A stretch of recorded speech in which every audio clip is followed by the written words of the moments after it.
Good morning. Great, great to have you here today. Today, EB and I are going to be talking about ADHDs and screen time. He's given me that look. I know he wants to. I know he wants to go out.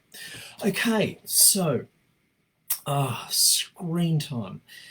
Okay, so we know that sometimes diet isn't so great. We have something we've got to watch out for when it comes to ADHD. There are some things which aren't so good for us. And the same goes for the diet for our brain. That's right. No.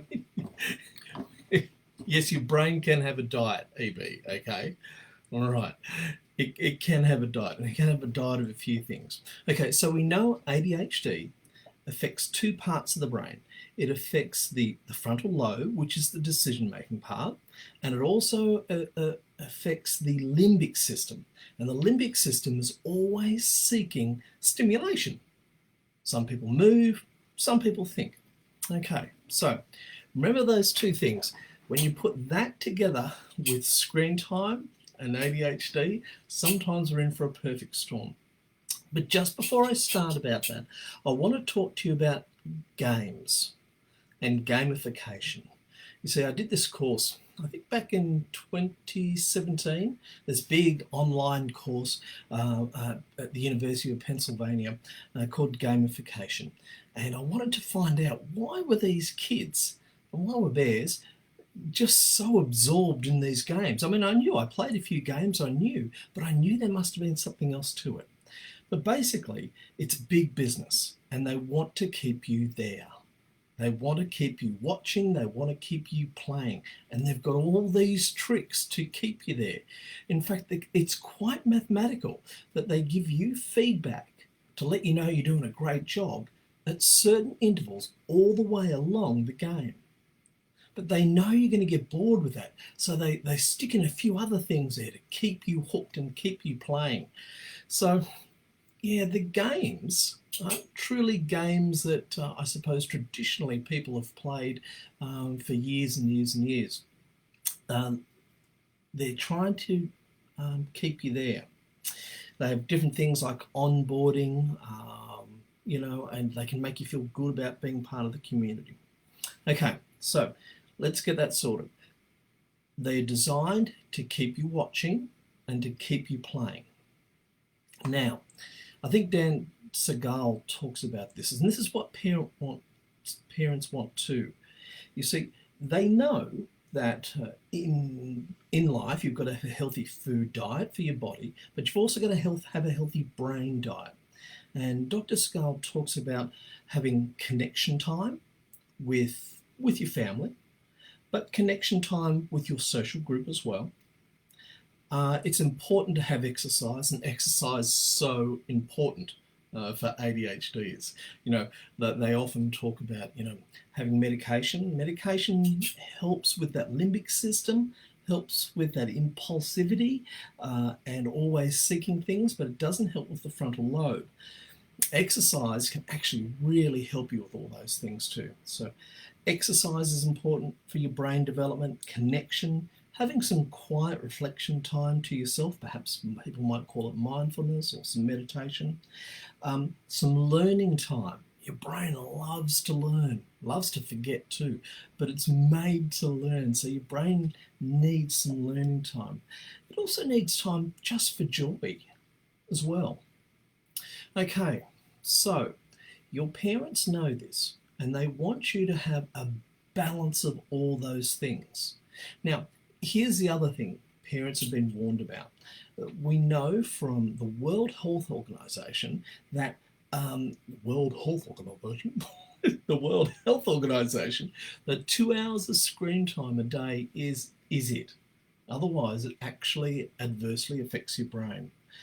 And parents and I know, and sometimes we get a little bit scared of all the negative, nasty things that can happen on social media too, because, as parents, we want to keep you safe from all those things. So parents want to keep you safe. They want to make sure you're healthy. Now, here's the other part of the ADHD. Now, we know we've talked about time blindness before.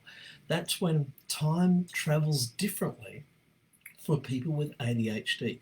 Things can go in a flash, especially when we're hyper focused. Yeah, you hate this, don't you? Okay. Especially when we're hyper focused, time can just go. And often you might hear parents saying, "Come on, it's time to hop off now." And you'll be feeling like, "I've only just got here." That's not fair. Yeah. Time can travel differently for us, and it is a tricky thing. And we do have to accept our parents' advice on this. Look, sometimes looking at a clock or a countdown timer or a visual timer can help us understand what's going on. And, asking our parents just to give us a few warnings. But you know what? We've got to be reliable too. When you say you're going to get off, you've really got to get off, because when your parents start seeing you getting cranky about disengaging and hopping off, and always wanting to be on the screen, and using every other minute to try and see another part of an anime or something like that, they're worried that you are imbalanced and they want you to be healthy. So that's the two sides of it. It's not great for ADHDers. Parents and I worry about you getting too much.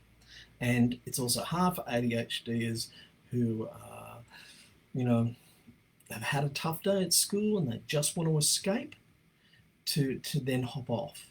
But that's where you've got to grab that balance. And we have to listen to our parents because they know us best and they know what's coming up.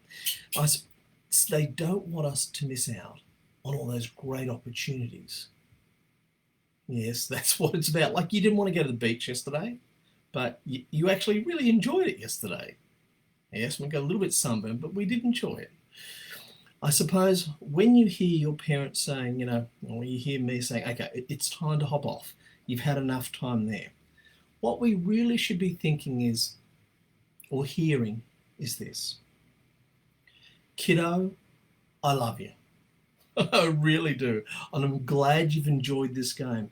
But I want you to grow up to be healthy and strong, physically and mentally, so that you can do whatever it is that you want to do in life." Yeah, so that takes a lot of saying. So sometimes as parents just say, "Hop off. It's time to get off," and they don't explain everything to you. Yeah, I know. We're nearly finished. Finish this, then we'll go out. Okay? Yes. All right. So, boys and girls, if you're having problems hopping off the screen, know that your parents are actually there trying to care for you, and make sure that you have a balance. And, we're not great at judging that time, and we're not great at hopping off from task to task. So, we probably need to trust them. But, have a conversation with them. But you're probably likely to get your own way if you're reliable. If you argue less with your parents and go, "Yep, okay, I trust you," then you're more likely to actually perhaps negotiate some more time with them. But you've got to be reliable. All right, boys and girls, ladies and gentlemen, great to have you here in October Awareness Month as we learn more about our own ADHD and share insights into what it is to be an ADHDer. Thanks, Bear, for coming along. Yes, we're just about to go.